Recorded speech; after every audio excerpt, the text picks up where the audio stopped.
Mauricio, ¿cree usted que en la historia de México haya habido una época con tanta inseguridad? Pues sí, por supuesto.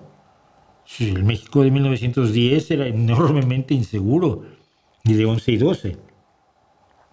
El México de la intervención francesa, el México de la guerra con Estados Unidos, el México de Santa Ana.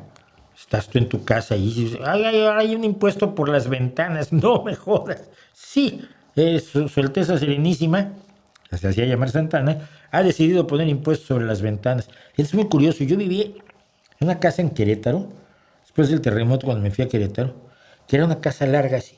O sea, tenías la entrada aquí, es un pasillo abierto, larguísimo, y tienes aquí la sala, una habitación, otra habitación, el comedor, la cocina, otra habitación y otra habitación. Pero era un chorizo así.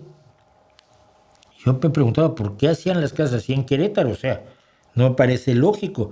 Pero claro, estabas tú en la sala y para ir a la cocina tenías que caminar 20, 30 metros, ¿no? Absurdo, pero así. Y entonces hasta que me explicaron que es que alguien había decidido que los impuestos se ponían por el frente de la casa, ¿no? Entonces la gente hacía los frentes de casa más estrechitos posibles y luego la casa para atrás, 30, 40, 50 metros, ¿no? Ah, de locos. Sí, México siempre ha habido inseguridad, siempre la gente cree que está viviendo los peores momentos de la historia y nunca es cierto.